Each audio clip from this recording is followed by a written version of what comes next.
But honestly, there's just, Maybe they I'm say you listening to you. can use it for stress during the day, but obviously it wasn't good for you. So again, not every, people respond differently to things. I only recommend it at bedtime. If there's 60 in there, I was taking 2 because I used Yeah. up the whole bottle. But Oh, if there was, okay. There is 60. in there's there. 60, I take okay. 2. Yeah, I was taking 2. Anyway, so, but you know, y'all know that, so benzodiazepines work on the GABA receptor. This also works on the GABA receptor, but it says it does not bind to the PBR site, which is responsible for the sedating effect of benzodiazepines. So it does work on that receptor, but it doesn't, not supposed to make you so sleepy, but probably when you take more it does. So, but what I have found is I recommend taking it an hour before you go to bed.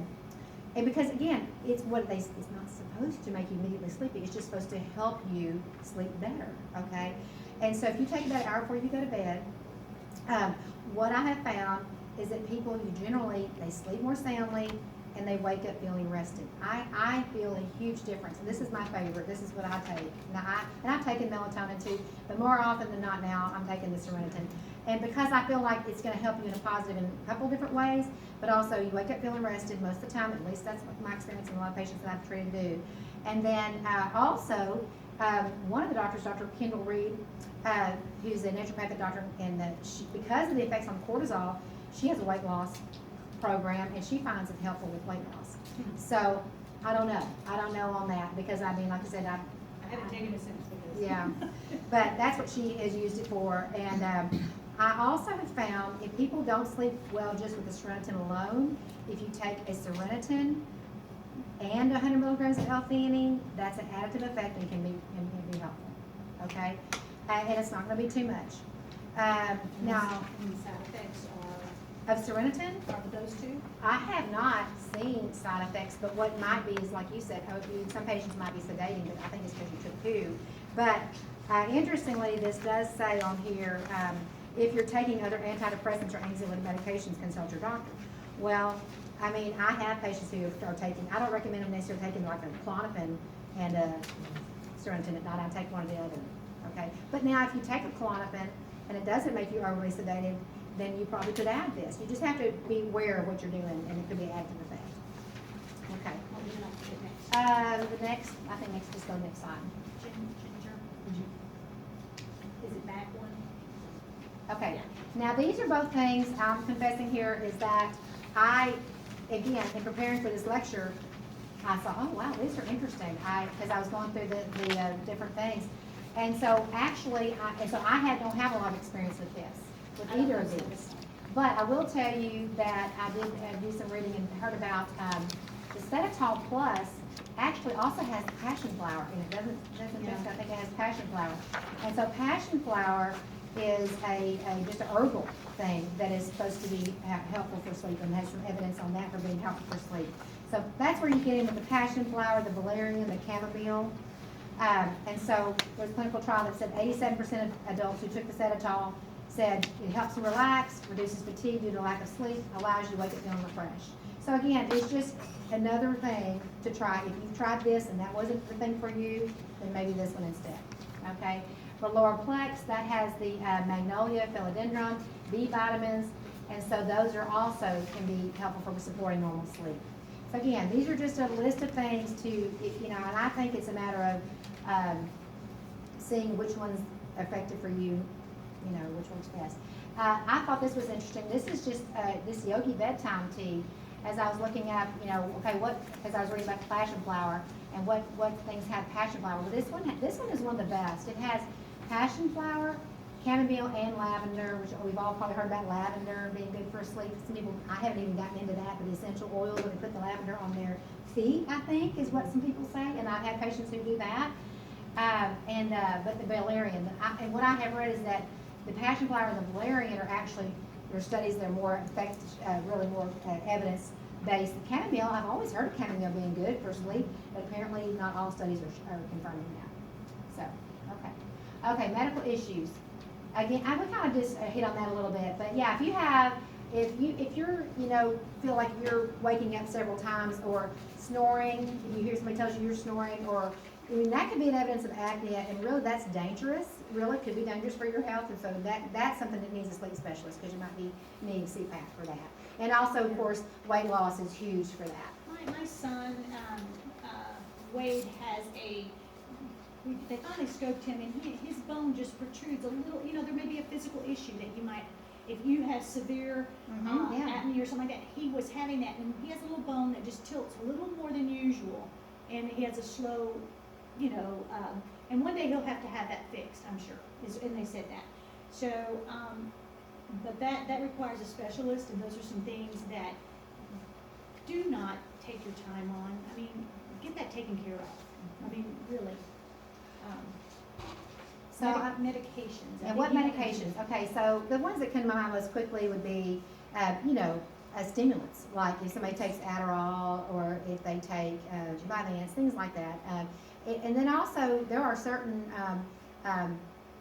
medications like Zoloft or Prozac. They make some people it makes them sleepy, some people it makes them more alert and not sleepy. So of course, when I'm prescribing those things, I usually tell people if it makes you sleepy, take it at nighttime. If it makes you more awake, take it in the daytime. And of course, you could probably give us a whole lot more information about that than I can right now. But I mean, that's something to check on too, just medications, and that could be a possible side effect, and maybe you better take it at a certain time of the day. Okay, caffeine and alcohol we've addressed. I mean, alcohol, while it's thought of as a sedative effect, it can actually be disruptive for your sleep. And so, I mean, I'm not saying any amount, and I don't know if you read anything about that, Jessica. They were saying to really limit, the alcohol will, yes, make you relaxed, but it interferes with REM sleep is what I think it interferes with. It's number 3 or it's 4, number 3, 4 or REM.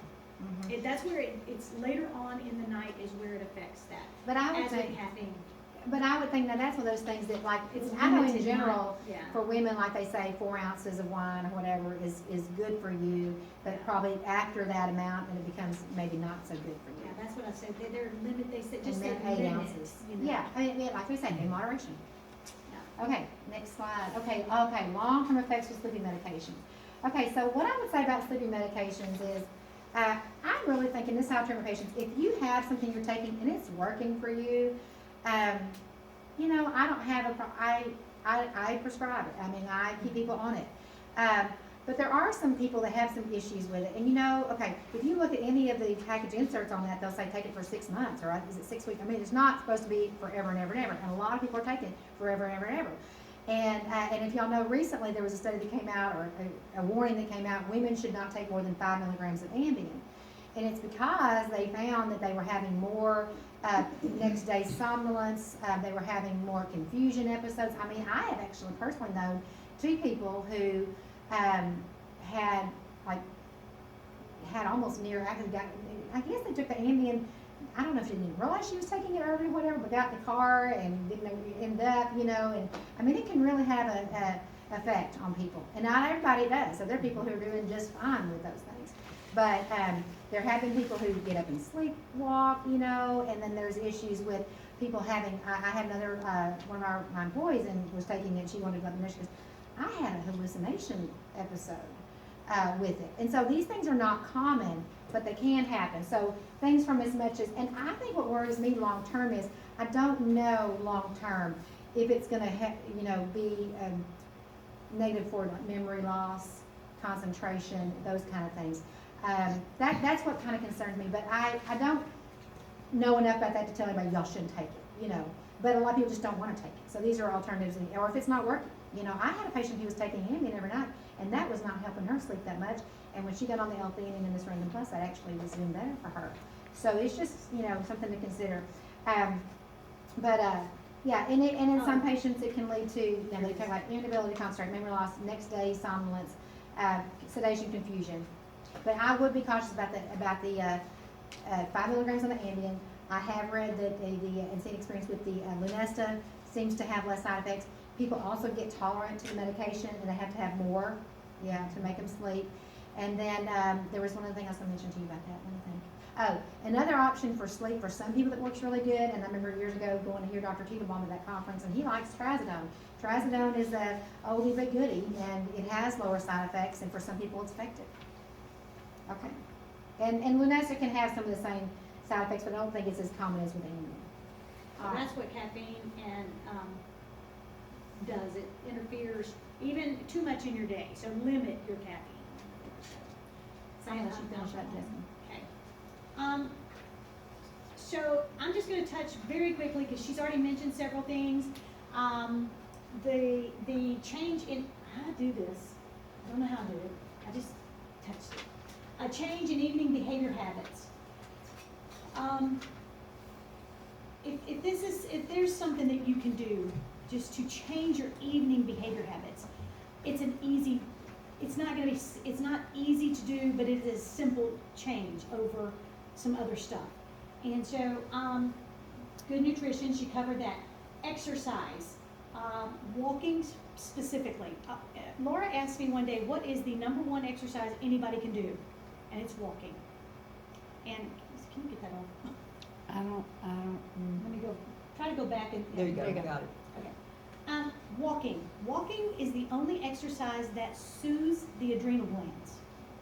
All other exercise stimulate the adrenal glands, which is good. I mean, I'm not saying that's bad, because we do lift weights, we do those things to build up muscle, and it is good. But if I've been in adrenal fatigue, and my numbers are, she looked at my numbers recently, and they're coming up, and I'm really holding back on any other exercise other than walking for that reason, okay, personally. And I'm doing better, you know, as on a whole nother level, not just, probably PTSD, all the other stuff that goes along with what we've gone through, but, environment, cool and dark. And Kay has been saying this a while, and I'm like, yeah, and I'm not really listening, but she's right. Dr. Chandler's right, she says it, and she's right. So, also, mitochondrial energy functions in cells of the body. And mitochondria is the energy powerhouse of the cell. That is number 2 reason why specifically walking is the best exercise you can do. Yoga, and I put that in there. Not one of you cracked a smile. I'm just kidding. It's not like that. I put in the back of your folder Hatha yoga. That's what my mother used to call Yogurt? it. Yogurt. Yeah. Got to do my yogurt. Hatha yoga. And I put a list of YouTube videos on there. It is something simple to do to change up your evening routine. Men, I know, tend to go, I am not doing yoga. Well, I used to be a yoga hater. I was certified to teach yoga and never did because I hated it. It wasn't hard, fast, anything. And I thought, no way. Well, as I've aged, it's very important. It's become more important to me. Hatha yoga. Hatha yoga. I even put one on there that you can do in your bed. I mean, so you could, so here we are saying get rid of your devices, but I mean, really, an hour and 20 minutes, 15 minutes before, you could be playing it on your phone, stretching in your bed, and then turn it off and get rid of the device. But I put next to it, just choose, you might choose one. You might just do it 3 times in the week and see if you feel any better. It's an easy to do. I put the length of time that these videos are, and I put on there whether it's in your bed or on the floor. They're all extremely simple. There is nothing like what I just showed you on the Just Kidding slide, okay? Again, there's the blue light and how it affects the brain and the body.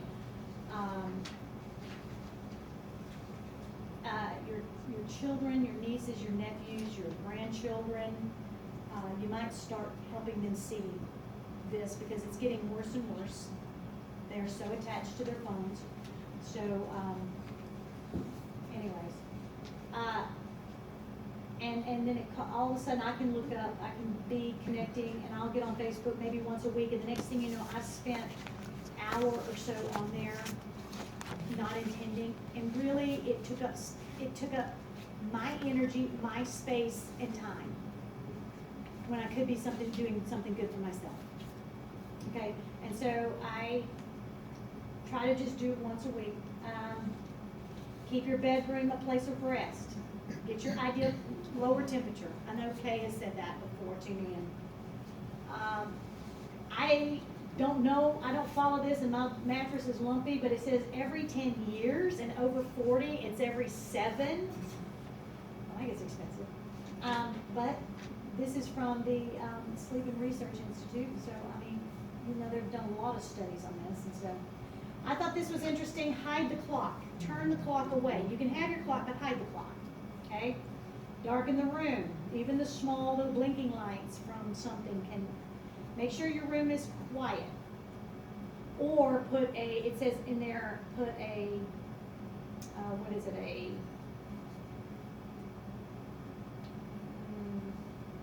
Like a noise machine. Yeah, the noise machine, the monotonous noise machine on there. I don't have that, but when my grandchildren are visiting, it's there and I sleep through it, you know, it's good. Here's an interesting thing, banish pets to their own beds. They move, they toss, they turn and wake you up. That is not gonna happen. Is yours not what you, Well, they sleep with my daughter when she's there, but when she's not there, they have to sleep with us. They don't really bother me, but they really want to sleep on my husband's side, so. But they're not gonna get in their own bed. I mean, they're 12. Can't break old habits. I can do all this other Wait a stuff. minute, Can't do what did I that. just say? Make your own sleep routine. You can make it. Okay, you know, I've been doing things, from working on myself on certain things, and there are things I'm making a decision to do to change my routine, to change several things. So that, one of the things, from Harvard said, make your sleep routine your own, okay? There's more on that in the Harvard Sleep and Medical, and Medicine, sites. They have a lot of information on sleep, by the way. But here's the interesting thing is most people find it difficult to follow the recommendations. So we've tried to keep things simple, but I want you to know most of us in here will find it very difficult to do even one thing, okay? Try to do one thing. And I'm not talking about spending more money on a mattress. I'm talking just even some of the other stuff. Pick one and give it a test to see if it's right for you. There's some other things to do. A calming activity. I'm sure I don't have to tell girls to take a calming bath, and that's another thing to get in the what'd you say earlier? Epsom salts. Epsom salts, lavender, and baking soda. That's right. yeah, okay. That's right. Baking soda in there. Right. Okay. Say it again. What'd you put It's it in? usually 2 cups of Epsom salts, half a cup of baking soda, and then they say 8 to 10 drops of lavender. Okay, there you go. Calming, right there. If you do happen to get up, if you can't go to sleep, they say to get back up and walk and do something calm in the room, and do something else in another room calming, and then come back and try again. Dr. Chandler takes another melatonin.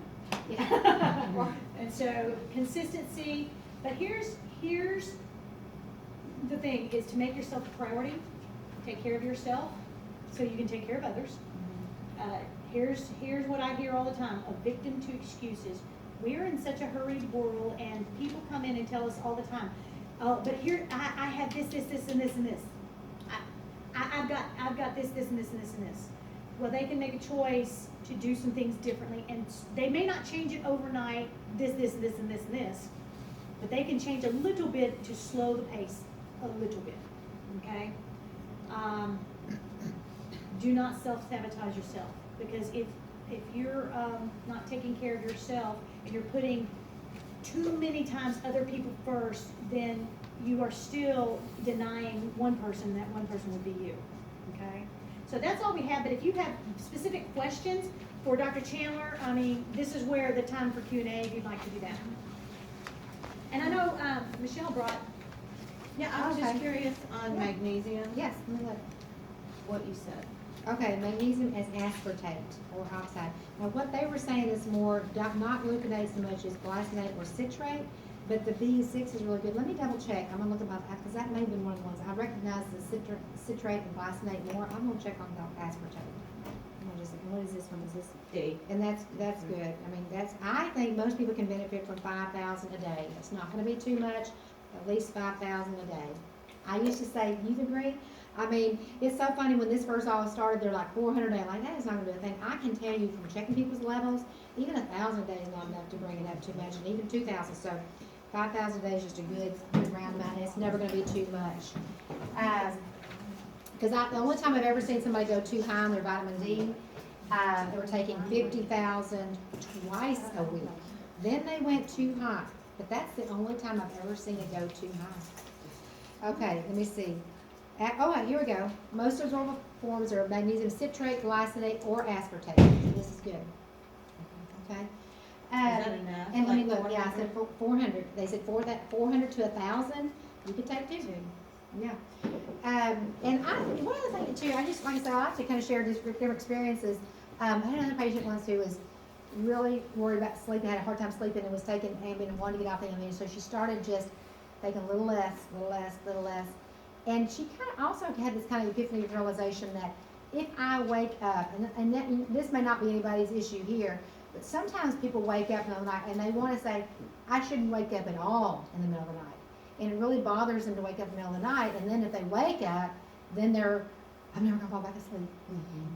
And so, if we can try to adopt the mentality, and I'm not saying this, but this is just something to try, and I read an article about this one time too, another doctor, but a mentality, if I wake up, I can take that as an opportunity to use that time for, they said, reading or prayer, and that's what this lady did. She said, I just started whenever I woke up, she said, I just felt like I was supposed to be waking up and I'd pray, and then she would fall back asleep. And she's like, I don't even worry about it anymore. If I wake up, but it's not a constant issue. And I think part of the issue we have sometimes is just we get anxious about it. I've been there myself, and I don't have a whole lot of issue with insomnia, but when I have had that where I've woken up and I can't go back to sleep, you just keep looking at the clock, I only have this much time. And that's why I say hide the clock. Because every time you look at that clock, you're making yourself more worried about going back to sleep. And just realize too, if you have one bad night, you didn't sleep, then, you probably, it's surprising to me, especially as a lot of my patients like, well, I didn't sleep very good, but I'm actually feeling okay. I think we just realize, okay, I'm gonna make it through that day, and then tonight's another night. But the more we stress about that I'm not sleeping, I feel like that's, and I'm not trying to value the importance of sleep, but we don't want to get anxious about if we can avoid it. And I think, I don't know, what else, does anybody have any pointers that they have used that are helpful? I mean, I think, sometimes reading something really calming, maybe something that's not too interesting could be helpful too. Honestly, what you're reading, I don't know. I just, cause that doesn't happen often, but every now and then I will wake up, and usually it's around, between 3:30, 4, somewhere in there, and I'll be fairly wide awake. Yeah, Sometimes you can wake up and then you just sort of fall back asleep. It's yes, not a but you big know deal, you're but- awake. But really, when I wake up and I'm kind of wide awake, I have a little relaxation app on my phone. Oh, yeah. And I'll just put my little headphones on and I'll just do one of those. And sometimes I will go on to sleep and sometimes I won't, but I just figure that's better than Right. stressing about it. Have y'all heard about the relaxation ones? What is the one you have? I think you turned me on to it. I had it one The time. one I have is, it's progressive relaxation and autogenic. It'll come up when you look at apps. If you just put in progressive relaxation. Okay. And then I got a couple of things from that, Starbucks gives away those songs and things like that one time. And I think both of these apps I've gotten from Starbucks. And one is on meditation Uh-huh. and the other one is on mindfulness. Mhm. And so they have some stuff too that can be helpful. Yeah. But if you're gonna be awake, Yeah, and I have heard that too. If you know you're awake and you're not, then don't just lay there. That'll be more frustrating. Just get up. I That's don't. what it says, 30 minutes from Harvard, says do something for 30 minutes, that calming, don't go clean the house. Yeah. I know That's that- what we want. I know not one man thought that thought, but, I guess you don't wanna play a computer game either. do not play a No. computer game, but Look at your phone. actually look at a paper book. Yeah, that's what I'm thinking more paper, because some people want to get up and watch TV or something. That's not going to And work. it's not gonna work, so. And And is there don't have TV in anything, your room. I know if y'all probably said that up there, but that's better not to have it in your room. anything in the handouts that you saw that night? Well, I was gonna ask you, did you talk about we have a handout in here on, No, she there, Yes, we Valstead? printed that off, and I'm not familiar with that, but I think, Jessica, you were just looking at the Douglas Labs. They have a section on sleep. Sleep. Oh, okay. And so that was one of the things. And that we can on get- Looks like valerian And we is one of can the main order, ingredients. if y'all have tried, we have, Ideal Health keeps Serenity Plus, we keep, Lenora. L-theanine. But we haven't had L-theanine, but I can order that within a week, I mean, it'll Oh, be here okay. like in 5 days or less, Yeah. but, The Relora, the Valora we don't have, oh, Relora, yes, we do have. the melatonin. Yeah. So if there's anything that anybody wanted to try, we can order it and we have enough to You put know on what, free shipping, so. and some of the things on the Douglas Labs, I have been known to like pass them out in a baggie, and I feel like I'm a Yes. drug dealer or something. But I mean, I write them on a baggie and say, try this for 2 weeks and just see. If it's That's for what we you, wanna do for great. y'all And we, too, and we just don't mind try doing it. that. So if Yeah. you tell me I'd like to try so-and-so, and I don't have it, I'll order it, get it in, and still give it to you to try. I mean, Yeah. I'd rather you try something and use it to work. Because most of these things are gonna have, that's my experience, if you try it for 10 days, 2 weeks, you're gonna know, you don't need a whole 30 days to see if it's gonna help you. That's right, Mm-hmm. that's right. Yeah. Any other thoughts, suggestions? I was taking something called Midnight Uh-huh. for a while, and it's chamomile and melatonin. Yeah. And really, it really works, Yeah. but it started giving me really bad headaches when I would wake up in the morning, I Oh, would have a headache. really? And I went a couple of days without it to Uh-huh. see if it was that Uh-huh. was causing the headache. Yeah. And then the next day when I took it, I woke up with a headache. So there must be something in there, some Yeah. kind of, Must be dye or something that some other affects you. something. Yeah. But it really does work Yeah. better than, I have not found Now, melatonin where'd to you find work at that? all. You can get it at Walgreens or. Midnight? Uh-huh, midnight, So, yeah. okay. And if you have specific questions, you know, in private, that you'd like to ask Dr. Chandler, but otherwise, hopefully we've kept this to the point, and you've had at least one takeaway. One. That was my goal, so, thank you.